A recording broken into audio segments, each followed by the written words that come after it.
Good morning, everyone. Back in the shop on this cold Thursday morning, and it is Kubota time. Tyler is already ready for work. All right, Tyler, what are we doing? So I knew we have an oil leak, and then it's just the cooling fins are covered in oil and debris, dead grass, dandelion fluff, dust, anything that can get trapped in there with the oil. Those wires are all taped up, eh? Yeah, previous mice damage, possibly. Coil wires are still good. Nothing looks grounded out. All right, so I'm going to change that starter out first so I can get a test on spark and whatnot.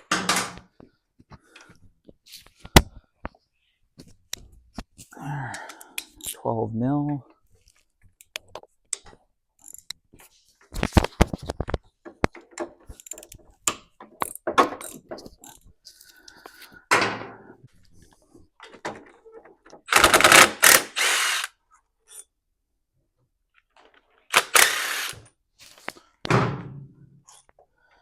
That big starter out of there.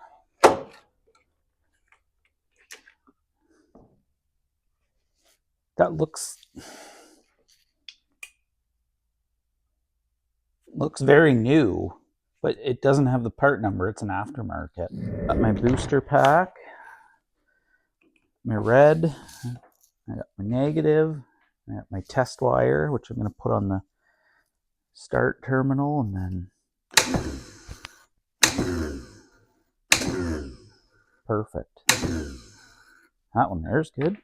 Test the other one since I have it here. I grabbed two of them. I only had two, which isn't very many in my books. I like having lots of used parts for reasons like this.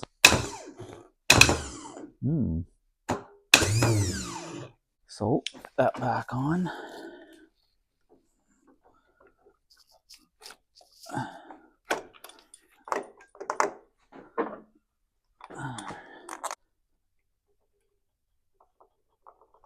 Do the wiggle, get it started, wiggle the starter and turn the bolt. There. All right, I got my spark testers hooked up. The spark plugs are removed. Just see if we have spark. The other side. And we got spark on both sides. And I got my spark plugs here. This is how I removed them. This was cylinder 1. This was 2. Number 2 is fouled up. They're the same plug, which is strange. I wonder if you replaced them at the same time. Gaskets aren't crushed. They weren't even like installed right. Okay, then just make sure both pistons are moving. I'm just going to use a plastic straw down the spark plug hole. That one's moving. Yep. And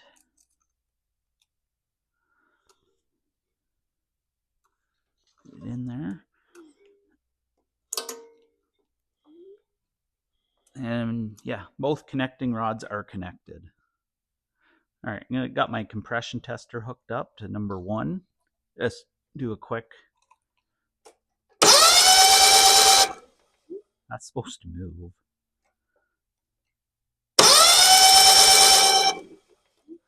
All right, go to the other side. All right, number 2.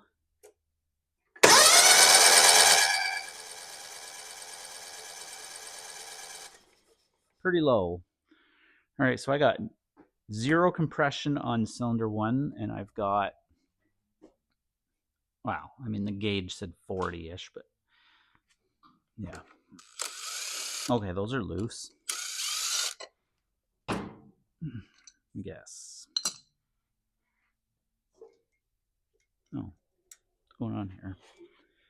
Open.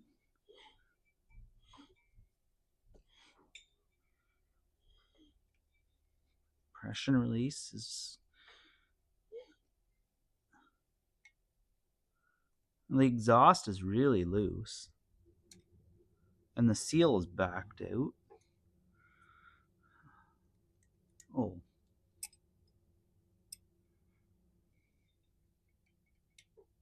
Oh, maybe I'm gonna get a light here. Oh, the exhaust valve guide is down in. I wonder if it's holding the exhaust valve open. Okay, I'll check the other side. Okay, cylinder 2. This is the one I had a bit of compression on.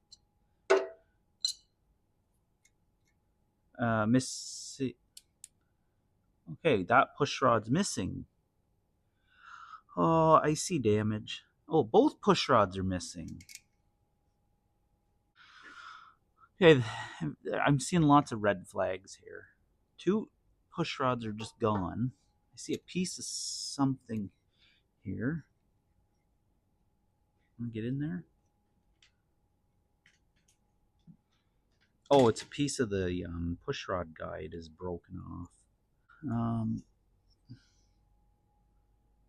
Oh, exhaust valve guide is out completely. I don't think I'm going any further with this engine. I think that's done for me. For the purpose of this, just to see how far I could, if I could get it started.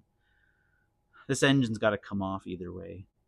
Scrap it or fix it. Scrap it or fix it. I can't scrap this thing. It's a Kubota. So back to the graveyard? Back to the graveyard. I think I'll just pull this engine off, though. There's no point in leaving that on there. That's done. Because it has 1,400 hours. I guess it's not bad for some of these Kawasaki's, but there's oil everywhere. There was no oil on the dipstick. And obviously we got these other problems, but I'll take my starter back off. There's no point in leaving that good starter on there. Yeah. So we'll pull the engine off, and I may have an engine for this. And then we can, like, the deck's pretty caved in is the other problem at the front, but it might be good for like rough areas.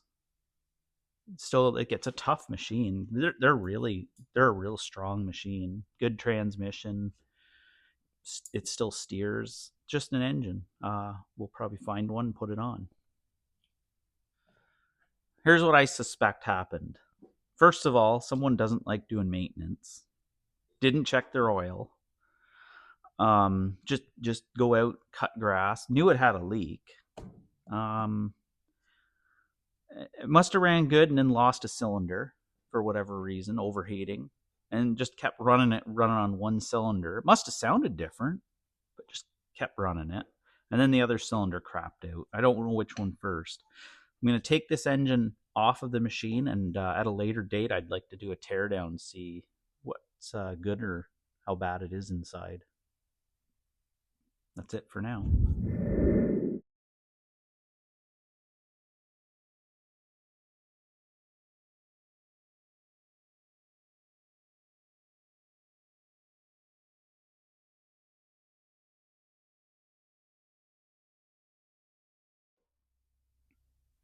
I'm just going to get ready to pull that starter off and the muffler. I do see someone's had the tin off and they put the bolt back in, but just didn't put the tin back on. I'm not sure why you'd put the bolt back in and not put the tin back on. Okay.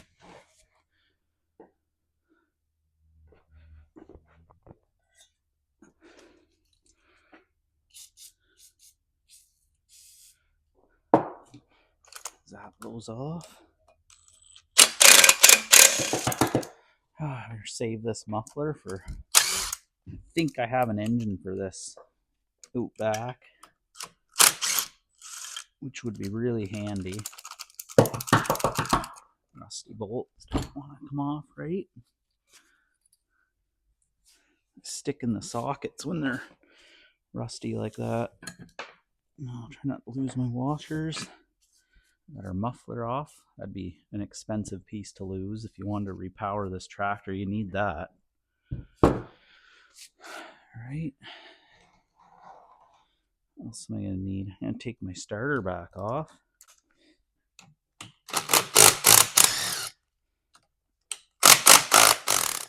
Got the engine off. It's ready to go back out to the pile of lawnmowers. I'm not scrapping this one. I can't. Down on the mower deck, when I was taking the engine off, I did find one of the push rods all rusted. It looked like a piece of stick. Oh, you can see that. Might as well put it back where it was. Or was it on the floorboard? I think it was right here. You can see the rust mark from it. It wasn't a stick, it was a push rod.